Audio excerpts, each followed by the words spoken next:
And good evening, everybody. Welcome to Fairway to Heaven, right here on DSM Media. We're live, as always, Facebook, Twitter, Twitch, YouTube. You know the drill. Smash that like button. Smash that share button. If you're over on Twitter, make sure you hit that retweet button. And if you want to get involved in the show, ask myself and our special guest tonight any questions about this week's event. Make sure you head over to the Facebook or YouTube page. That is the way you can get involved, like these examples here. I put them up on the screen. That is the way to get your comments asked and to interact with us on the show. I am Phil Stiefel. As always, follow me at Beard and Knowledge. Jason, he's got some things that came up last second tonight. He is not going to be joining us, but he sends his regards. He gives me his best lineup. I got it on my phone, ready to roll. And we're joined by one of our favorite guests, one of our favorite people in the world here, Rob from the Approach Podcast and Fanshare Sports. How you doing tonight, Rob? Doing very well, Bill. I appreciate you having me. This is always fun. You missing Jason, but it's nice to be here with you. You guys do such a great job.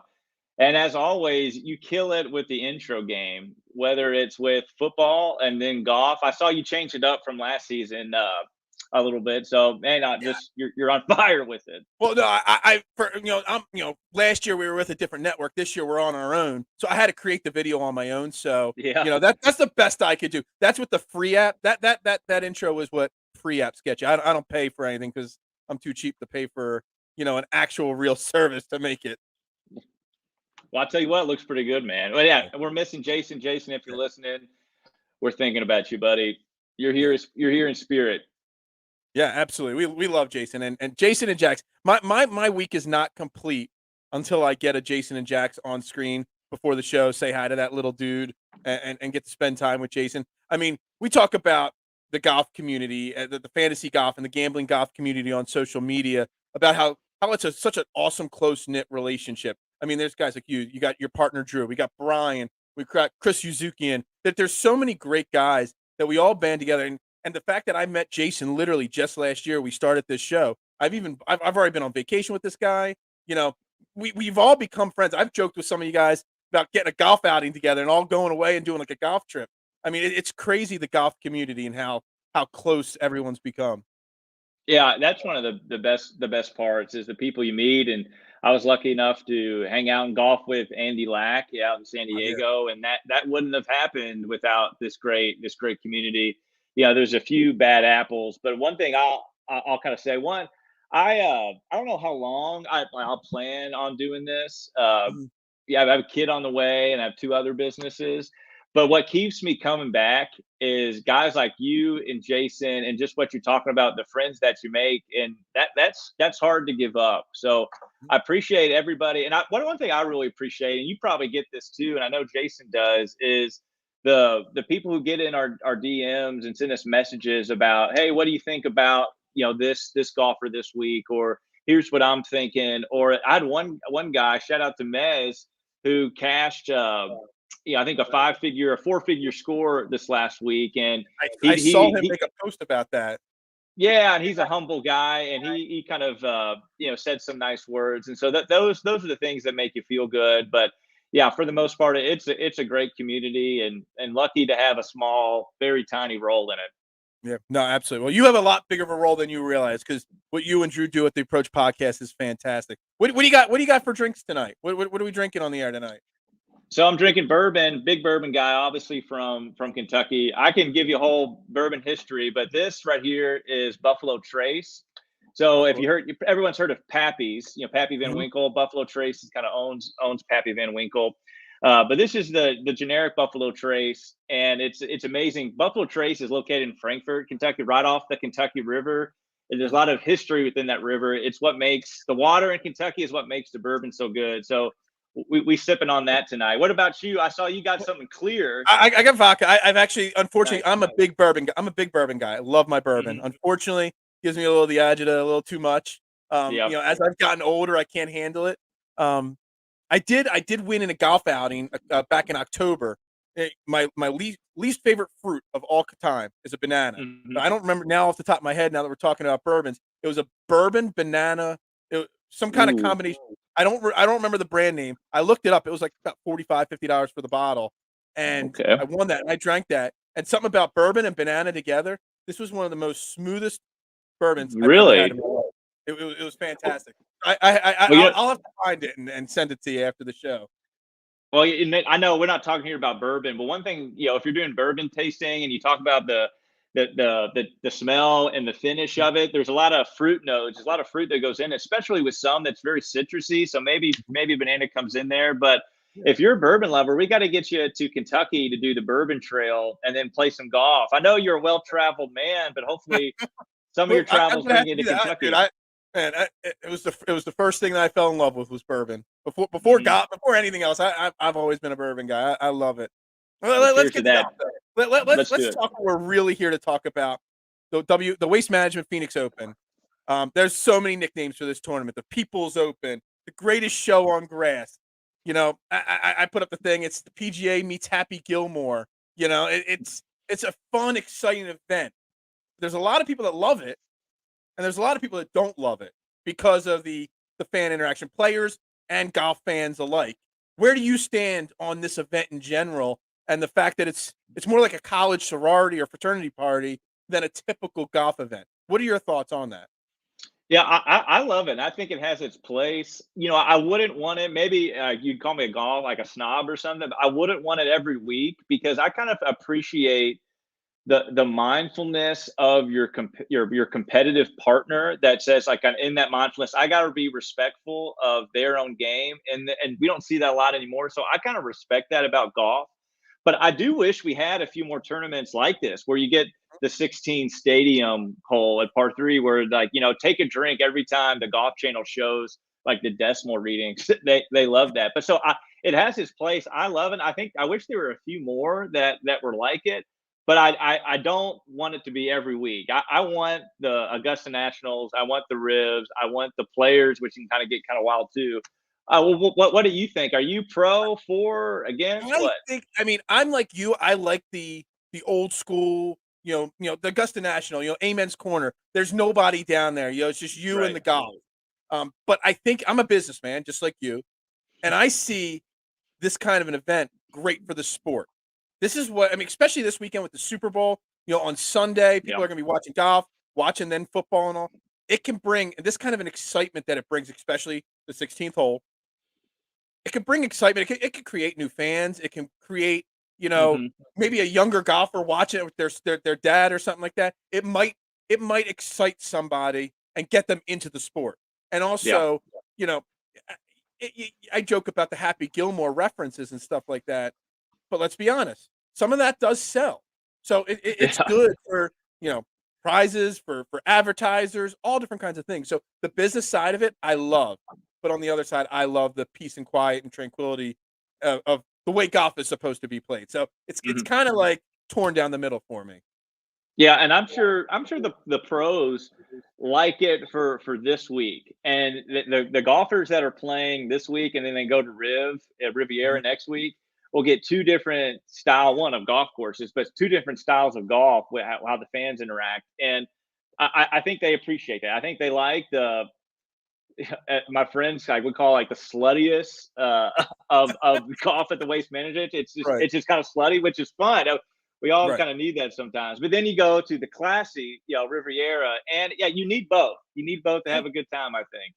Yeah, I absolutely agree with you. I think it's great, but it's kind of funny. A couple weeks ago, last week we talked about, and a couple weeks before with the pro-ams, like, certain types of golfers can handle the pro-am because it's a slower course. If you're a golfer that doesn't like the slow pace of play, you don't want to play in the pro-am because you're looking at 5.5, 6 hour rounds of golf. If you can't handle this energy, just don't play in an event like this, because there are golfers that won't like playing in an event like this. We got 17, I think it is, of the top 30 golfers this week.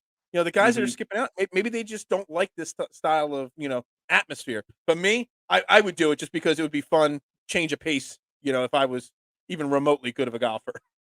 Oh yeah, and I think they get involved with the crowd. Like on 16, you see Finau, when the year that Kobe passed away, Finau rocking and I think a lot of golfers rock the Kobe jersey, but they're pumping up the crowd. They're getting excited. Oh, you're about to show Tiger's ace. Let's watch that. I'll hang up and listen. I muted it so you can continue to talk. Sorry. I guess I should unmute that so you can hear the crowd. Well, yeah. Is that? Is that the one? If you replay that, is that where the audio goes? They're gonna go nuts when he hits it. Is that? Can start that over? I want to hear that one more time, if you don't mind. They're gonna go nuts when he hits this thing. Yeah, I love that. They're gonna go nuts with it. That's all over like TikTok and Instagram. It is such a good sound bit. Yeah, I had that queued up. That'll probably get me dinged on YouTube for playing that. I'll probably get banned for like a week because of that. But I had to play that this week because You got to. Yeah, and that was before the whole stadium was built. I mean, there was some stands there, but it was mostly just fans. Now they got all the sponsors, the corporate, suites and everything. Mm-hmm. But they could pack like 20,000 people around that hole. That's I think, something silly like that. It's insane, and they sell it out. Last year, it was the first event with fans after COVID. And they had limited fans. They had 5,000 fans, but still, it felt like 100,000 fans. So anyway, this is TPC Scottsdale, Arizona, desert dry course. What are your thoughts on this course, but also like this style of course, playing down? I mean, I don't know. I've never been to Arizona before, but so I read about these types of courses, but I really don't have a lot of experience with these kind of playing conditions. Yeah, well, you kind of said it well. It's going to be dry. We're going to get fast and firm. Very different than last week. Not that last week was wet, but we had some of the smallest greens on tour at Pebble and within those 3 course rotations. Now we get large greens, but it's going to be fast and firm. And so the one deterrent that TPC Scottsdale has is one, if the wind is blowing in the desert, but also how firm the greens can be. So it's going to be tough to hold the greens. You're not going to see, especially in the afternoons, you're not going to see a lot of players stick their approach. So I think when you have that fast and firm, it's just like with link style. Course history is, I think, going to matter more this week. We also get, it's more penalizing off the tee if you miss. I'm going to say have a slight miss, because some of these waste areas, like we saw with James Hahn, I believe it was last year, just miss 5 or 3 yards off the fairway, and then you're swinging against a cactus. So you're going to see a lot of that. There's a lot of holes where if you're not in the fairway, you just have to chip out and you're playing for maybe bogey. But if you miss big, unfortunately, you're likely in another fairway because of how the course is kind of laid out. We do get an exciting finish. You got 16 off the par 3, but then that's at 17 where it's that drivable par 4 where the water goes along the left side. It's an excellent finish. We saw Brooks kind of take it from there. We've seen people blow it from there.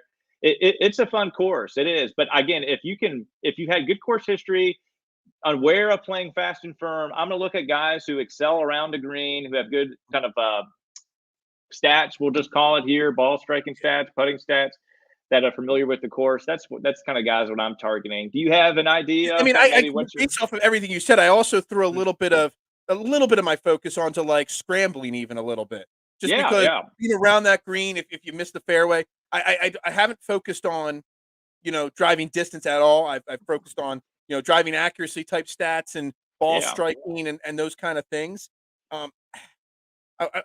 It's always a constant struggle for me to go with recent form or course history. But this is one of those, I literally don't just have a model with, stats up. I have the last 5 years of course history up when I'm making my lineups this week, because I think it means so much this week is how you played here, because it's just a totally different style of course. You only play in Arizona a few times, a year. So, this type of course, it's a special course. And I think, two things here I read. 10 of the last 11 winners have had a top 7 or better the last 5 years at this course. And then the last 6 winners had a top 5 at some point in their career at this course. So just on not taking away the DraftKings side of it, just if you want to bet a winner, you better be focused in on the last 5 years and then finishing in the top 10, because, I mean, that's pretty much what it comes down to. Yeah, no doubt. And just like what you said, looking at course history the last 5 years, I really like looking at the strokes gain data from just this course. So simplifying within that, and that gives some interesting results. One thing I'll also say, and this is a shout out to Mike from the Cut Line.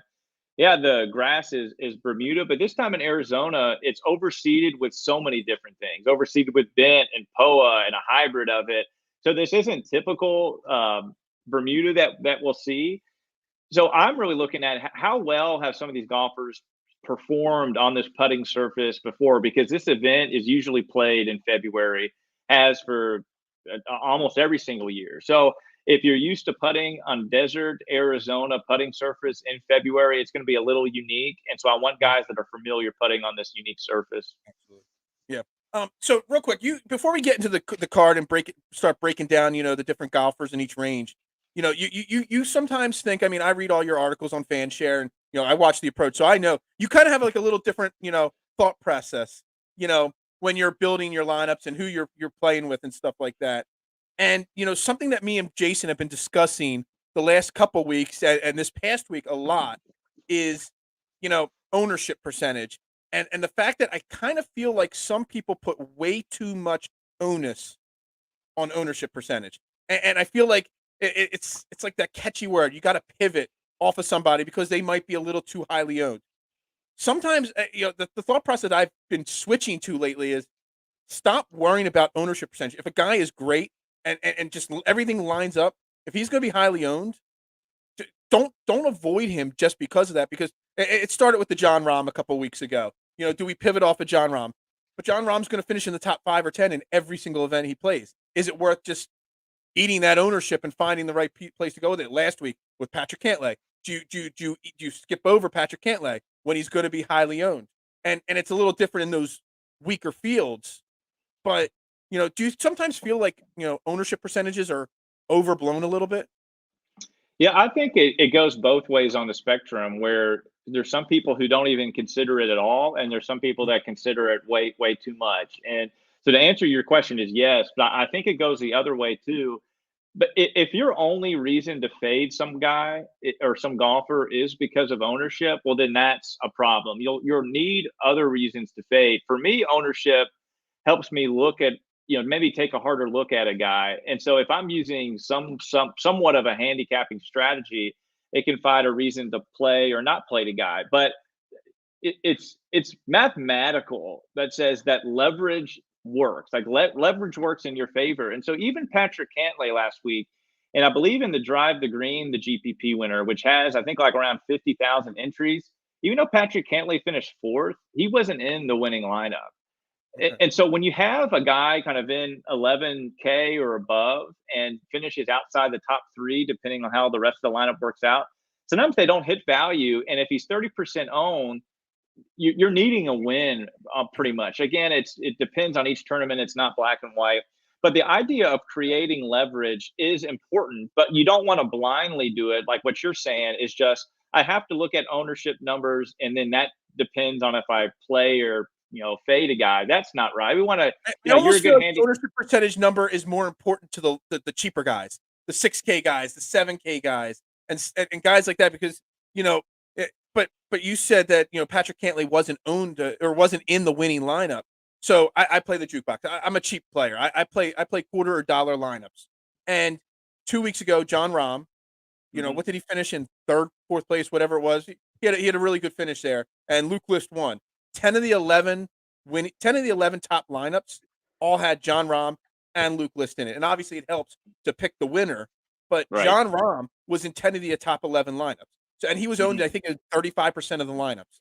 So, where it was the complete opposite last week with Cantlay, 2 weeks ago with John Rahm, not skipping over John Rahm when he was clearly the best golfer in the field.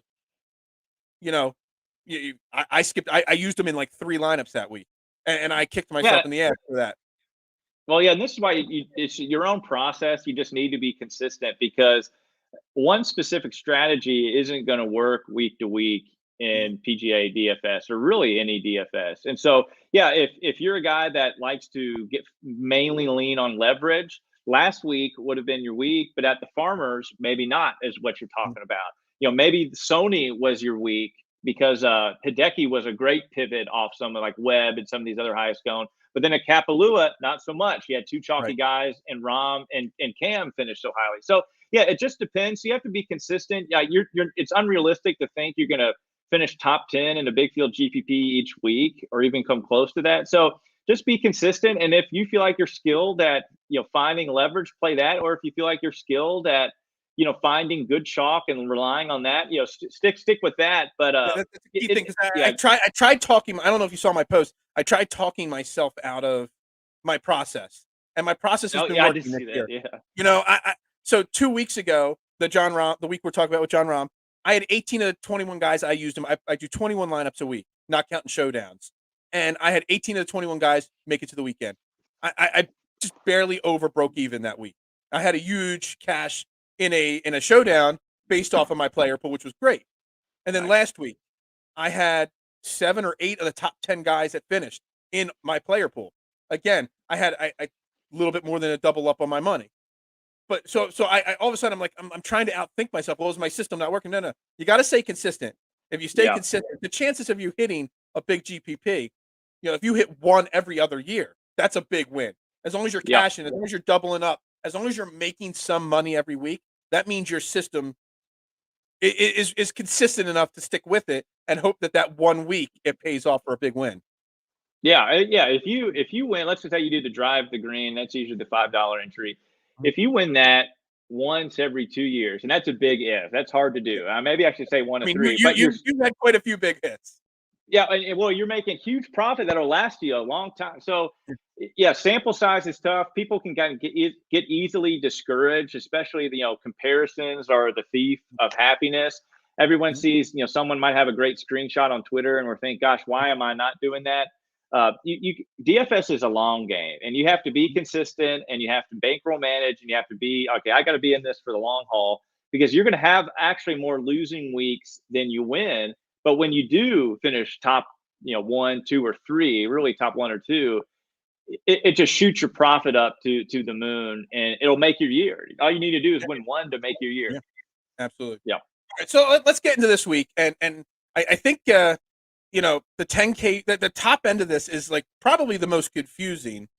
Even from 9 to John Rahm at 11.6, because I can make an argument in this 10K and above range to play each and every one of those guys. And you obviously, if you're playing 20, I think you play like 100. You play 150 lineups, I believe it was. You can't have all 5 of these guys. With major exposure. You obviously have to pick 2, maybe, out of this group to play. And I can make an argument for all 5 of these guys. Where do you stand this week with this? Obviously, really, really strong top end of this board. Yeah, and I'm actually doing something differently. My pool so far that I like is very condensed. Like it's down to 10 people. So I'm going to go in the higher entry, 3 entry max or higher entry smaller field tournaments. Likely not doing 150 this week, but it's not, it's not sexy and contrarian or anything like that, but it's popular. But Justin Thomas, I really like JT. I especially like him next week at Riv. I think he'll perform better on that POA surface. But Justin is trending toward win. He hasn't won since the Players, but he's gained on approach and looks like 8 straight tournaments. Had a good Farmers except for Sunday, and really on the North Course, I should say. On North Course, had a good Farmers. So the top of the board, I like JT. Cantlay is something I'm going to avoid, and he's going to be low owned, so he could be a good pivot.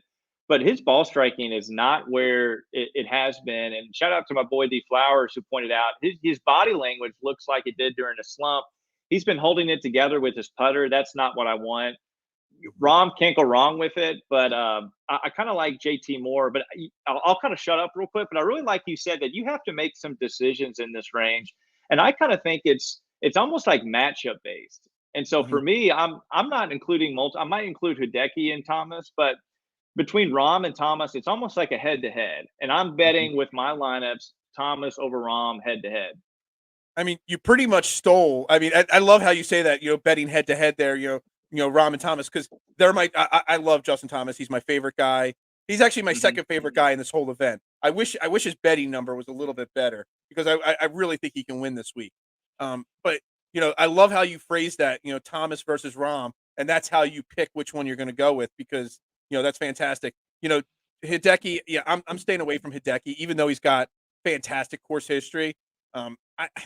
Victor Hovland's a guy that kind of intrigues me. I mean, he's only played here once in the last 5 years.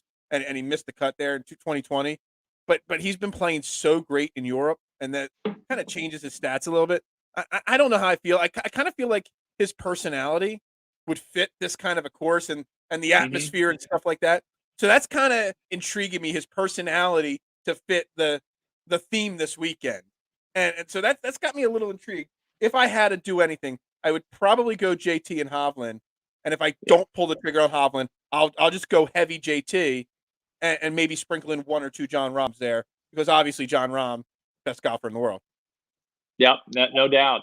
Well, what are you doing with a guy like Spieth, who Spieth was a great pivot last week, low owned for the guys in his range and almost won it. So an example of a pivot. What are you doing with him this week? I tend not to be a Jordan Spieth player. I don't know. The week said I don't know. He just doesn't jump off the page. But this week and this type of a course, I'm pulling up my model here right now. I mean, his ball striking is good and his approach is good, but not great lately. I'd probably say I like the lower part of the 9K range so much more that I feel like you don't have to play Jordan Spieth or even Brooks Koepka, who's won this event multiple times. You could stay away from those guys and get just as much value out of playing Scotty Scheffler or Sam Burns lower down the board in this range. Yeah, I agree. Sam Burns is interesting, coming in a lower ownership. Scotty is going to be popular. He is popular. I think last time we looked, around 20% owned. He was my first bet to win the event. When I looked at everything, when I ran my models, when I looked at course history, when I thought about, because I think he actually, more than even Victor Hovland, personality wise, fits. He's a good country. I kind of thought like he could be Captain America with the Ryder Cup. This is a guy that America embraces. So I kind of feel like his energy could really, have success here. So he was my first click to make a bet. Yeah, I'm on Scotty as well. Here's an example of what you were talking about. Do we fade just to fade? And for Scotty Scheffler, the leverage, for me, in my opinion, the leverage is too enticing to maybe pivot off him. Bubba Watson, who just finished second, almost won out in the Middle East, right, behind Harold Varner. Scotty at 20% from a guy who hasn't won yet, very talented, is a much better outright than a DFS play. And I'm on the fence. Yeah, I'm on the fence because I don't want to miss Scotty's first win. But for who he is right now in his career, 20% is a lot to chew on. I don't know. I'm likely going to pivot. I kind of like Berger. A lot of injury concerns. There's narrative around that. Good. Like, let's take advantage of that. And Burns. That's kind of one of the ones where you got to wait till Wednesday night whether you're going to play him or not, because I've been burned before by ignoring the injury history. Matt Wolff, Daniel Berger, a bunch of guys in the past. I don't see it coming, and then they withdraw after the lineup's lock. You brought up Bubba. And Bubba, I think, is an interesting case because I kind of feel like Bubba's overpriced a little bit. Yeah, and probably. That might lower his ownership even more. Bubba at 9K, I don't know what he's projected at right now, but I could see that number just continually drop. So I kind of do love that idea of, going with Bubba Watson this week. So I'm looking at Bubba. I'm looking at Scotty. I'm looking at Sam Burns instead of Brooks and Spieth. They're just, that's where I'm looking in that 9K range. Yeah, and let me tell you about Bubba. Bubba has a ton of measured rounds at this course at TPC Scottsdale. I think he has the most in the field at 50 or close to it.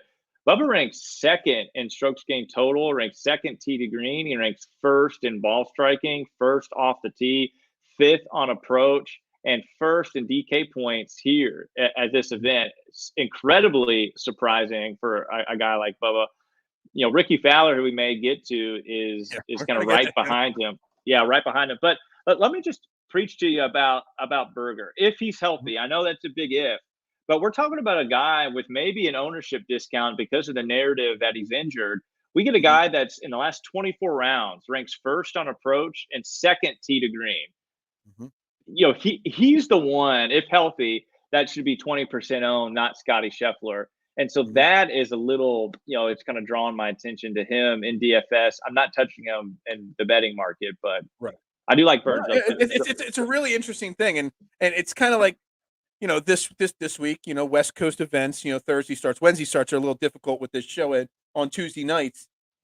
But you want to kind of wait to build some of, or if not all of your lineups till the last possible second, because you want to see whether Daniel Berger, whether he'll even say anything, whether he'll even do a interview with any reporters, on Wednesday. You really want to get a feel for it. Hopefully somebody's out there. recording him on the range or the practice green or something, so you kind of can get some kind of a feel for how he's doing. But if he plays the full 4 rounds, he absolutely can have a top 5, top 3 finish this week. Yeah, no doubt. I agree with you. And if he's low owned, yeah, that's fantastic. All right, let's go into the 8K range a little bit because more interesting names. Obviously, Tony Finau. I just don't play Tony Finau. Louis Oosthuizen, your guest last night, Brian. His favorite golfer in the world, right there. I know he's a big Oost guy. Seamus Power. Yeah, can you just talk for a second how much you just feel bad for that guy? I mean, yeah, that was one of the worst weekends of golf. I mean, I had him as an outright. I had him in a boatload of lineups last week, and yeah, that was really frustrating. Yeah, I don't think it's talked about enough, unfortunately, that he sets the, I think, 36 hole record at the event and then finishes outside the top 5. Pretty unfortunate, but he's back this week and he fits here. But I feel for you that for those that had that Power outright, that it's unfortunate. Do you think a golfer like him, who's I mean, he's had some success recently, but he's not a guy that's been having long-term success on the PGA Tour or anything like that. Do you think there's any kind of a hangover? Do you buy into that theory that you blow that kind of a lead, five strokes, I believe it was, after round 2? Blowing that lead, kind of domino effect, quicksand effect into this week. Yeah, and so it's subjective, right? So it's not quantifiable. But how could you not kind of believe that there's all this emotional energy invested, and you're having the lead after 2 rounds, and then you kind of play poorly and you kind of let it slip away. You still get a top 10, but it's natural for us to feel a little dejected after that, and so maybe who says he can't kind of hype himself back up and play well here again? But I faded Power last week. Didn't really work out. He was in the winning lineup, but he, in my opinion, again, it's all subjective. In my opinion, with how high his salary has been and how high his ownership has been in these last few tournaments, like, he's not the type of golfer, at least that I've seen right now, that warrants that. Yeah, he's had a good stretch, but his win was at the Barbasol here in Kentucky. I don't know if he's just that guy yet. And so, but I'm wrong a lot, but who knows? I'm not playing him this week, but what are you going to do?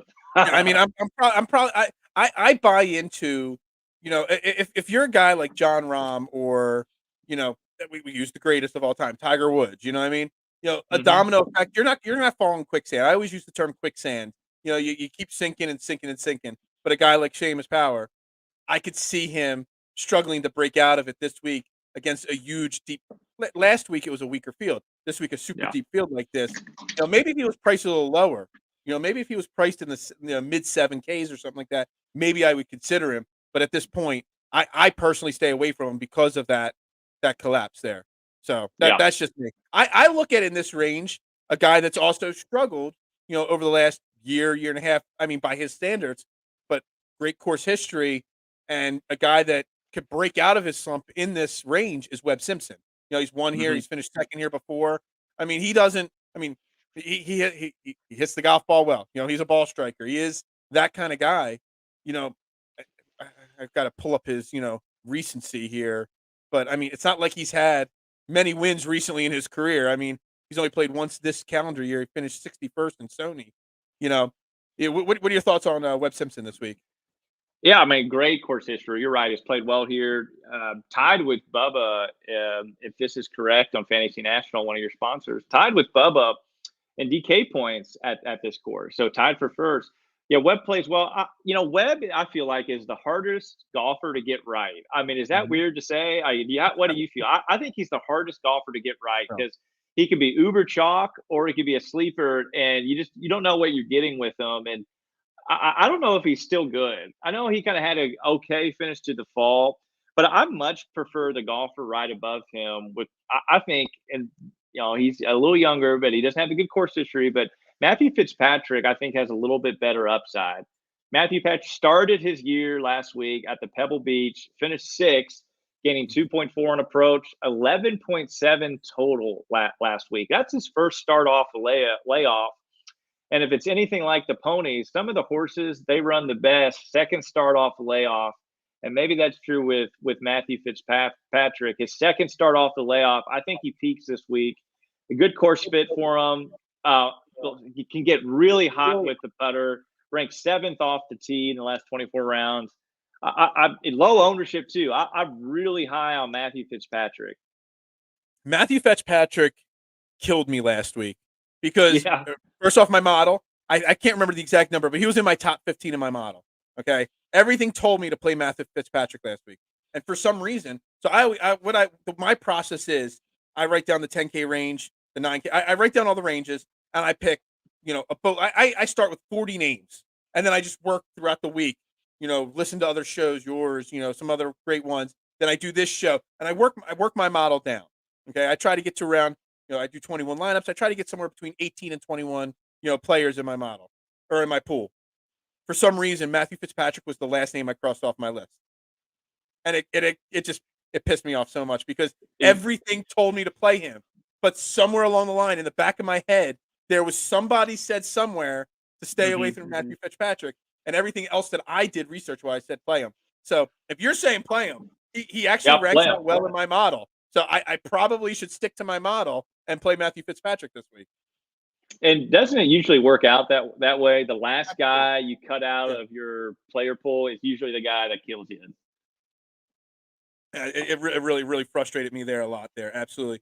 A lot of other names in this range, or the other names that I hear a lot of people talking about, Corey Connors and Russell Henley. Yeah. Obviously, Russell Henley's got some, good course history here. Not great, but good. And Corey Connors is a guy that I've just been waiting for Corey Connors to break through and have that big signature win. I don't know if this is the week for them or not, but so. I'm probably trying to stay, away from too many guys in this range because if you want to play JT, if you want to play, Victor Hoff, anybody in that 10K and 9K range, you might have to stay away from some of these 8K guys to be able to balance out that lineup. So I want to give you one name, not for this week, but whoever is on your show next week. Okay. Write this name, Adam Scott at Riviera next week. I'm going to be so high on him. Coming off 2 straight top 10s across the pond. Really like Adam Scott next week. Good course fit, played well Riviera. Just look out for him next week. Adam Scott hasn't played here in the last 5 years. Yeah, he's 43rd. He's never played here. Yeah, he's never played here. Yeah, the Fantasy National, who I use for my model, they just go for their course history the last 5 years. So, yeah, I didn't know if he didn't play here before that. But, yeah. All right, let's jump down to that 7K range. That's a huge range. There are so many names in this range, and it's really hard to judge. Course history-wise, there's not a whole lot of success in this range. There's a few names, and we can start. You mentioned them earlier. Ricky Fowler, 7,600. He's won here before. He's had a lot of he missed the cut last year. He's had a lot of really good finishes. If we're going to spend so much time focused on course history being important, do we ignore the fact that he's probably the golfer that's having the longest struggle now? Spieth had it before. Some other guys have had it before that. What do you go by? Do you go by the fact that he is tailor-made for this course, or do you go by the fact that he's just not a consistent golfer anymore? Yeah, well, he's not a consistent golfer anymore. He went back in the season. He went miscut at the Wyndham, miscut at the Shriners, then 3rd at the CJ Cup. He's coming off 2 straight miscuts at the Amex and the Farmers. Played okay on approach at the Farmers. But if Ricky is going to be back, it's going to be here. And you get him at 7,600 and still not that high of ownership. Ricky has 46 measured rounds here at TBC Scottsdale, and he ranks 3rd in strokes gained total, ranks 6th on approach, ranks 3rd in putting. So if we come back to the beginning of the show, knowing how to putt on this tricky surface is key. And he ranks 3rd in the field in strokes gained putting. I'm going to invest in Ricky, and this is one of the last opportunities I feel like to do if he's going to be back, if he's ever going to rejuvenate his career. Why not here, right? A place where he's had so much success. Not highly owned though, so it's a good opportunity for Ricky. What are you doing with him?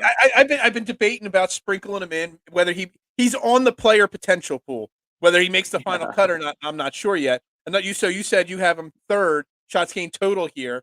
2nd in the last 5 years shots gained total here is another guy in that 7K range, and that's Matthew Kuchar.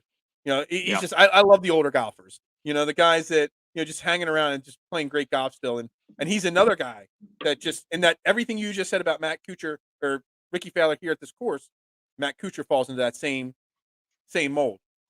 Yeah, no doubt. And I'll throw in another because I actually love this range.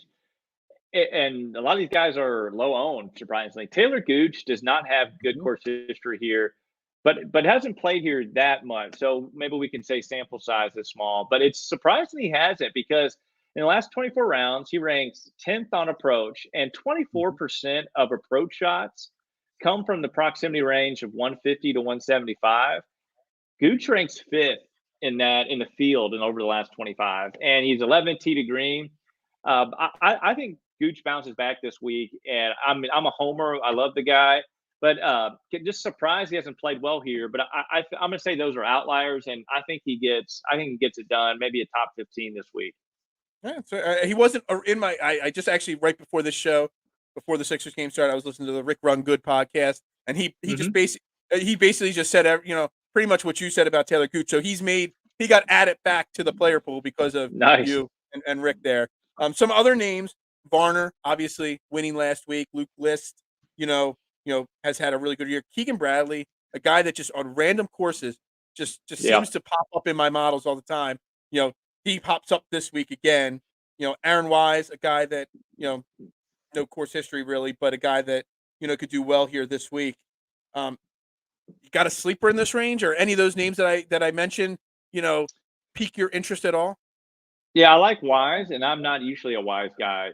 Right. No pun intended. But you be here all week. Right. I do like Russell Knox. KH Lee is very popular. I don't know if I'll land there, but I get it. I understand it. But Russell Knox, I'll go back. I was on him big last week. I'll go back to the well on him. But a big sleeper that I really like is Alex Noren in this range. My internet's being low, so it's not loading. But just trust me with it. Maybe I'll just say that. Shots gained over the last 4 years, 8.85 here. I mean, he played here in 19 and 18, made the cut both weeks. So I got that on him. Let me pull up his last rounds here. Where is he? 71. Yeah, I mean, he pulled out 52nd in my model, 36 in shots gained total, 74th in ball striking, 20th in scrambling. I don't know. I mean, maybe. I trust your opinion. I trust your opinion a lot more than mine. And I do have to get a shout out because of some of the trolls on Twitter. I bet Mito as an outright, and so I have to go across the river to bet because it's not legal in Indiana. But Louisville's right on the border of Indiana, and so when I wake up in the morning, I write down my bets and the number, and then I tweet it out, and then I go across the river and I wrote down the wrong number on Mito and thought I got him at that number, and of course, the trolls came out and just roasted me. But I love the trolls. Yeah, but I mean, this is a Mito course, and over like last 24 rounds, Mito fits, and he fits everywhere. I mean, he's 8th on approach and 14th tee to green. I mean, he's kind of underperformed for what we thought he was going to be at the end of last year, but I'm going to go back to the well on him. Yeah, I mean, I love Mito. Jason thinks I have a Mito crush or something like that. The Chilean sensation there. I've literally played Mito every single week this year so far that he's been in the event or in the field. And I won't stop this week at 7K. Mito's been in the mid 8Ks in some of these, lighter fields, as we call them. At 7K, I am guaranteeing there'll be at least 3, 4, 5 lineups at a minimum that have Mito in them at that price. Yeah. Nice. No, I love that. All right. Do you like anybody in the 6K range? I mean, I live in the 6K range. So when I build this, what I do is 2 things. So I start writing down names, and then I go, I put one kind of a mark, like this week I did a star if their course history is great. Then I went a check mark if my model said they're great, and I try to line up which ones check off on both lists. And Charlie Hoffman was one that checked off with good course history and worked out really well in my model. He was a guy that started out really hot last year and then completely fell off, the second half of last year. I don't know if you got anybody in this range, but I found it really hard this week to find some good plays in this range. Yeah, so let me just spitfire in this range because there's a lot of guys I really like. So Zach Johnson, on him at the Amex, had an outright on him, finished top 10, I believe. Really like Zach Johnson. Played here often, and in the field, He ranks 10th on approach. He ranks 17th tee to green. And he's also said that he loves where his game is trending right now. So hopefully some rebound from ZJ. Adam Hadwin, really, really love Adam Hadwin this week. Another guy who has some decent history here. If you want a guy who's good at scrambling at this course, Adam Hadwin ranks 4th around the green, ranks 15th in strokes gained with the short game. But kind of 48th in DK points, and a guy in the 6 to K, that's pretty good. Griot is another guy who's trending with the ball striking, but he always is. If he has a decent week putting, Griot will contend. Really big on him. Kramer Hickok, like him, hasn't been playing that well, but really like him. And then I'm going to go all the way near the bottom. And, I lie. That's Nick Watney, like Nick Watney, but James Hahn. So I was on James Hahn last week. He had to withdraw because of COVID. He's not injured. He had COVID. Back this week, contended last year, has great course history, and is trending nicely. Again, didn't play last week, but at the Farmers gained 2 on approach. At the Amex gained 2 on approach. Yeah, he missed those cuts, but it's surprising that he missed both cuts because the Amex, he gained 2.5 on tee to green, lost on putting, but he gained 2.9 tee to green at the Farmers. Those are outliers. He's playing much better than his performance says or his results say. So James Hahn in the mid 6K range, sign me up. Yeah, no, I have him down there as a play too. So there's two names that you didn't mention that I kind of like. So he's only played here once. He played here last year. Finished tied for 7th last year. That's Matt Neesmith. So yeah. Matt Neesmith, I mean, he's average in a lot of categories and a lot of stats, but something that I think is important this week is approach, and he ranks 22nd in approach. So I like Matt Neesmith. I had him last week? He should have made the cut. He should have been playing on Sunday. He wasn't. That extra little cut that was made there at the end kind of killed that there. Me too. And then it killed me a lot. That really, really crushed me last week. How that played out there, and then going really down, really low. Okay, we're going down to the 6,200, and he's another one of my, according to Jason, man crushes. Austin Eckroat. Okay, he's not gonna win the event, not at all. But if you want to play JT and Hovland or JT and Rahm in a lineup, you got to find that guy to really get that lineup back to a balanced price. And at 6,200, I mean, Austin Eckroat, he makes cuts. When he has to. He hasn't made too many in these deeper fields, but he strikes the ball well. He hits the ball on approach. He 42nd in DraftKings points. He's just enough that if he just make the cut, that's all he's got to do is make the cut. It completely pays off your value. I'm not saying play him in 40 or 50% of your lineups, but it's a guy that if you got to take a chance, Austin Eckroat is my guy that I take a chance on this week. Yeah, I agree, and he's playing much better than his $6,200 number. So I get it. Now, if he's going to be 15% owned, I may go elsewhere. But yeah, I completely agree. If you need a filler, that highly owned? No, I don't think so. I was like, what? I would not have seen that one coming. That's the first thing I do when the lineups lock. I go to DraftKings and I check my ownership percentages. And if he came in at 15%, I would. If he comes in over 3% owned, I will be shocked this week. So yeah. All right, real quick. Do you want to build a lineup here real quick and see how this goes? Yeah, let's do it. I need to build one, so let me do it now. If you want to lead us off and build yours first. Yeah, absolutely. Hang on a second. Let me see what I'm going to do then. So, all right, let's see here. I'm going to build. I'm building on the fly too here tonight, just so you know. All right, we're going to go JT, and we're going to go Scotty Scheffler, because we're just going. I got Jason's. We'll go over Jason's lineup at some. Okay. Just because I said it, I'm gonna put Austin Eckroat in there so I can afford all these expensive guys. That 7K range. We'll go Mito, my Chilean sensation. Gives me a decent amount here. We'll go Neesmith. And we got a lot of money left there. We're going to use your guy. We're going to use Jordan Spieth this week. Yeah, it's just a 3-way between me, you, and Jason. So, leaving money on the table is not important. But we're going to go JT and Scotty Scheffler because I still feel that they're the two best guys to win this event. in my opinion. Eckroat, Mito, Neesmith. I really think he's a guy that could surprise this year at some point. I mean, he's 200-1 to win the event. He's not going to win the event, but I think that's a guy that can have a pretty decent finish this week. So that's what we're going with there. JT, Scheffler, Eckroat, Mito, Neesmith, and Spieth. Love it. All right. What are you going to go with here? All right, so we're going to start with JT too. Yeah, no surprise there. And then we're going to Russell Henley. I know we talked how great his strokes gain data is. I like Russell. I think it's still a big year for him. Then we're going to Matthew Fitzpatrick, my guy, highly on him. Then also going with, my first love, my boy, the Goocher at 7,800. And we're going all the way down at the bottom. James Hahn, still really highly on him. Spoke really highly on him. Yeah, we're going to play him. And then a wild card for a guy we didn't talk about to finish up, and that's Abraham Answer. If you follow Fanshare on Twitter, they pointed out a great statistic, a new tool they have that tracks the salaries they have.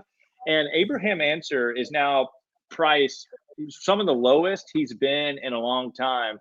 And it's kind of unfair because one, he's had a big gap after the new year and didn't really play great since. But this is an Answer course, low owned, like Answer. So that's my lineup there. All right. No, I was really curious. I meant to get to Abraham Answer because he is a guy that I do tend to like. He's just a golfer. He's not flashy in any way, and he doesn't have good course history here, does he? He popped in something that I did. Yeah, he only played here once and missed the cut. So maybe he was really good in my model here. Yeah, he finished 20. Yeah, he's only had 2 rounds here. Yeah, I don't know what you do model wise, but me, I kind of have like a value. So like the 10K guys, if you're not finishing in the top 5 or 7 in my model, you're off the board. If you're 7,900, I think he ranked 24th in my model. 24th in my model for a guy at 7,900. That equals up to me. That lines up to me. And so you got to have kind of like a value for each range there. And he's a guy that. Going into last year, Abraham Answer was one of my breakout golfers of the year. He didn't really completely break out like I thought he would. And I don't know if I shouldn't be down. Maybe I shouldn't be down on him, because he still played really good golf. Yeah, he played great golf. I mean, maybe you're a year early. Maybe this is his year. Yeah, maybe. We'll see. We'll see. Yeah. So real quick, I got to pull up on my phone real quick. I'm just going to shout out Jason's lineup because some of these names are names that we talked about. Some of them are names we didn't talk about. I don't know what's wrong with my phone here now. I'm not very technically inclined here. All right, so he's got in his lineup. He's got Lashley, 6,700. Wow. Yeah, he's got Hideki. So I should have started with the top guys. He went Hideki and he went Jordan Spieth with his top 2 picks, and then he went Powers. He went Gary Woodland. He's a guy I actually like this week. He's got great course history, Gary Woodland. He's played really well here before. I think he won here once, right? Once or twice, or sounds right. Yeah, Gary Woodland. He won here in 2018. So he's got Gary Woodland. He's got Denny McCarthy, and then he's got Lashley to round out his lineup. I don't know what you think. I again, like I said, I'm staying away from Power. I'm staying away from Hideki, and Lashley and McCarthy did not show up anywhere in my work. Yeah, Lashley's kind of a wild card. I mean, he's making a GPP type lineup for our cash game. Yeah, our little tiny game. He's going crazy there. I'm not sure. I know Jason's been really busy this week. He might not have put his A+ effort into that lineup that week. Sure. Yeah.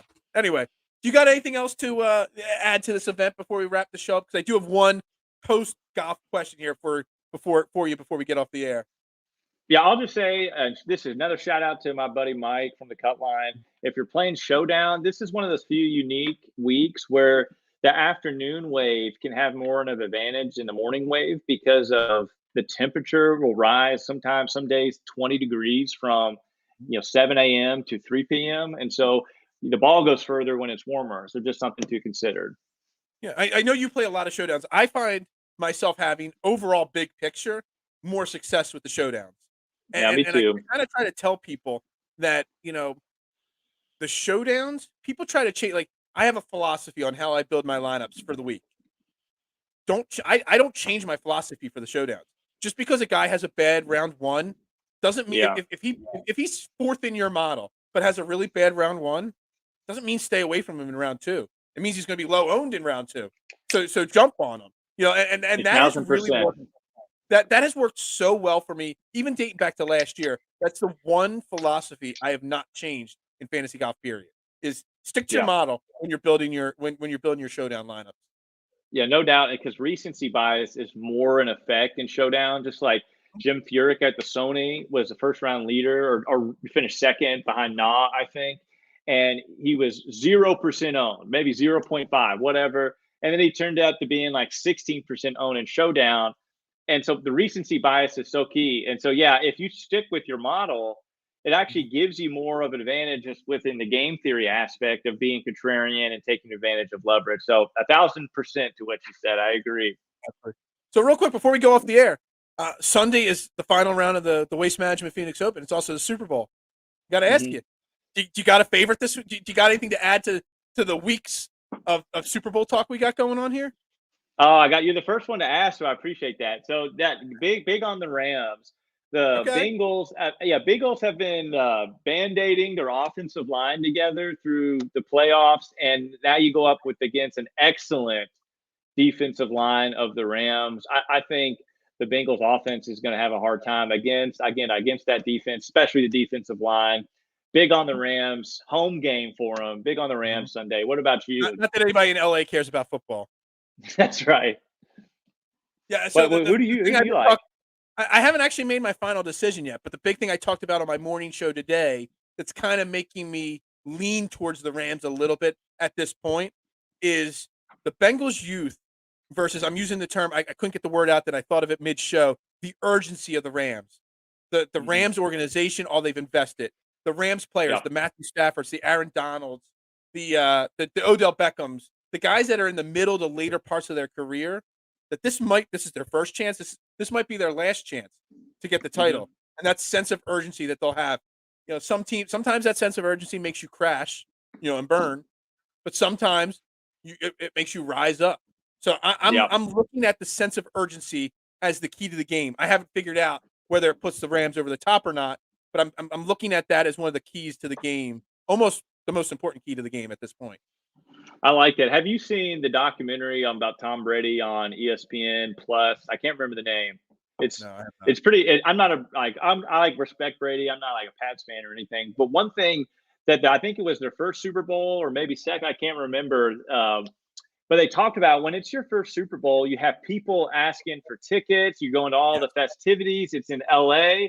The Bengals are I'm sure happy to be there, just like the Rams are. But they might be consumed with the aura that is the Super Bowl. And I agree with you. There's a little bit more urgency because the Rams organization have literally, like you said, invested everything for this year, that they might be a little bit more professional about it and focused up. And all that is narrative based. But it kind of reminded me of what you're talking about. It makes total sense. I mean, I was just before the show, I was sitting in the living room and we were watching Sports Center and the Bengals landing. And then they were talking about how the Rams are staying in their homes, they're with their families. And my wife's like, does that matter? I'm like, waking up in your own bed matters. Yeah, you might have some family distractions, but the Bengals are out there. They're in LA. Majority of their team, their key parts are all 25 and under. So I really lean towards that whole narrative that being in your home bed and, a little bit less distraction. I mean, it's not just the players, even Sean McVay. There's people that talk about Sean McVay being an overrated coach. I don't know how I feel about that, but I mean, he's now in his second Super Bowl in 4 years. So right, he wants to silence critics. There's a sense of urgency, and that's the key right there. I wish Jason was on right now because I really wanted to get Jason because I know Jason's a big Matthew Stafford fan. So I was hoping to close the show with Matthew Stafford and Jason love affair that I know that exists there. Well, it's good for him. I mean, he deserves it after, and no dig at Jason, but he deserves it after being with the Lions for all those years. So this is Stafford's kind of compensation for playing with the Lions organization. All right. Anyway, thank you everybody for tuning in to Fairway to Heaven tonight on Tuesday night. As always, Facebook, Twitter, YouTube. Make sure you share it out, like it, retweet it, subscribe on YouTube. I'll be back tomorrow morning with Trending in the AM. We'll talk more Eagles or more Super Bowl. We'll talk more Sixers. We'll talk more NBA trade deadline. We'll talk all that stuff. Thank you to our sponsors, Manscaped, leader in men's grooming products. Check them out, manscaped.com, promo code DSM, and Fantasy National. Check them out, fantasynational.com. Provide the tools for you to make the best lineups possible out there. And, of course, the number one thank you is to Rob. Make sure you check him out at DFSRC Gilt on Twitter. And make sure you check out his show, The Approach, on Monday nights. I mean, it's my favorite listen. I mean, no offense to Rick Run Good, but you surpassed him as my number one listen as I prep for the That week. means a lot. Well, and Rick's a good guy too, but I appreciate you, Phil. Thanks for the kind words. Thank you very much for coming on. Everybody have a great week. Let's cash and let's make some money and then sit back and enjoy a great Super Bowl on Sunday. We'll be back next week on Tuesday night. Everybody have a great night.